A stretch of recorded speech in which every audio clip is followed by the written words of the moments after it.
So hello students, very good morning to each one of you.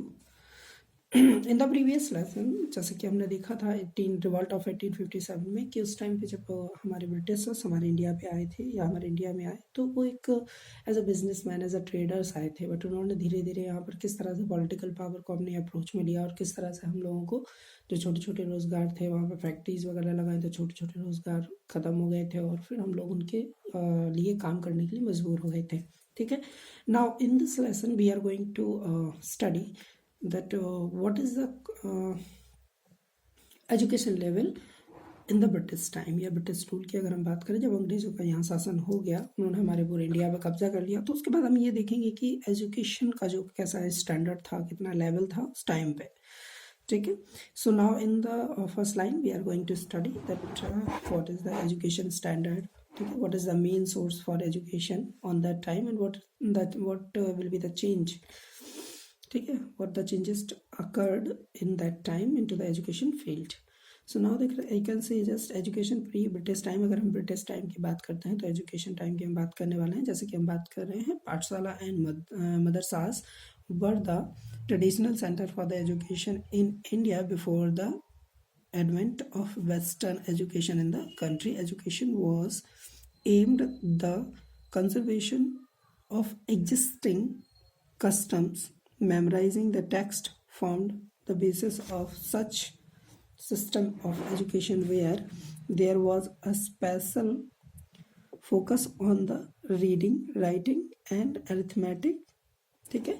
सो इसका क्या मतलब है कि जब तक वेस्टर्न कल्चर मतलब कि अंग्रेज टाइप का जो कल्चर था, प्रॉपर स्कूलिंग या इस तरह का सिस्टम नहीं था, तो उस टाइम पे क्या होता था कि पाठशालाएं, छोटी छोटी जो पाठशालाएं होती थी, जिस तरह से आप इसमें देख सकते हो, मदरसा जैसे कि आप अभी भी देख पा रहे हो अपना डेली लाइफ में, तो मदरसा ही ये मेन सोर्स थे एजुकेशन के, मतलब मेन हब हुआ करते थे उस टाइम पे. ठीक है.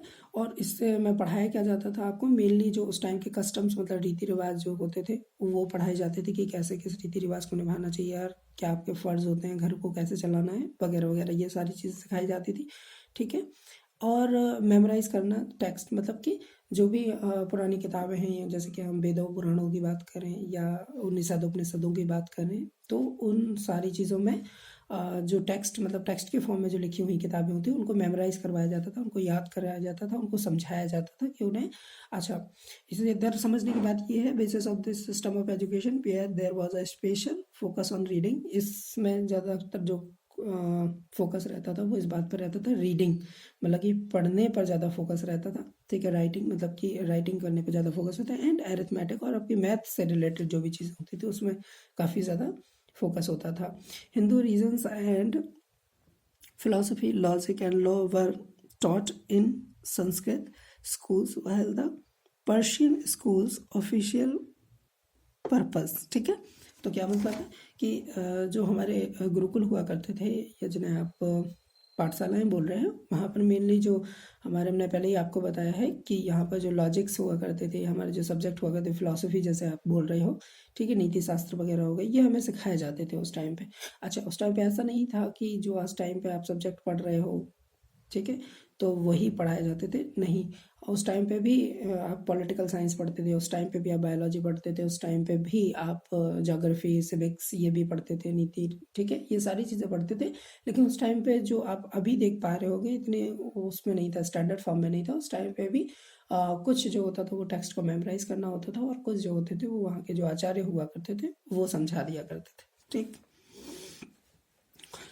Now so in the other line, law, philosophy, poetry, geometry and astronomy also taught in these schools. तो इस स्कूल में सबसे मेन जो होता है लॉ, मतलब कि कानून वगैरह की जो पढ़ाई करते थे उस टाइम पे भी होती थी, फिलोसफी वगैरह पढ़ाई जाती थी, पोइट्री मतलब कि कविताएं उस टाइम पे भी पढ़ाई जाती थी, ज्योमेट्री जैसे कि आप मैथ में पढ़ते हो वो उस टाइम पे भी पढ़ाई जाती है, एस्ट्रोनॉमी जैसे आप ज्योतिष शास्त्र कहते हो वो भी पढ़ाया जाता था. तो एक बहुत ब्रॉड एरिया था एजुकेशन का.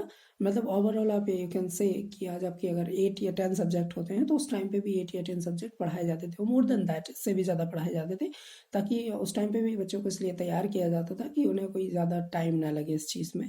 ठीक है. उन्हें हर एक सब्जेक्ट की नॉलेज होनी चाहिए. Were also taught in these schools, however it was usually boys who were sent to schools not girls, ठीक है।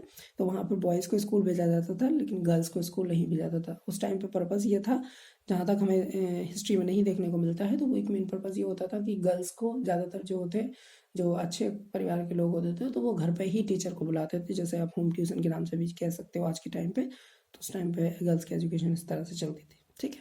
सो हियर हमने देखा कि जो इंडिया मतलब जो ब्रिटिश सिस्टम के आने से पहले जो हमारी एजुकेशन सिस्टम था वो किस तरह से काम कर रहा था और कहाँ कहाँ पर इसका मेन फोकस्ड हो रहा था, ठीक है। नाउ इन द नेक्स्ट हम देखेंगे कि एजुकेशन ड्यूरिंग कंपनी रूल, मतलब कि जब कंपनी ने रूल किया था, जब राज्य हुआ यहाँ पर, जब अंग्रेज ने कब्जा किया, तब किस तरह की शिक्षा थी, ठीक है। ओके, तो आज के लिए इतना रखते हैं, हम नेक्स्ट वीडियो में बात करेंगे इससे अगले टॉपिक की।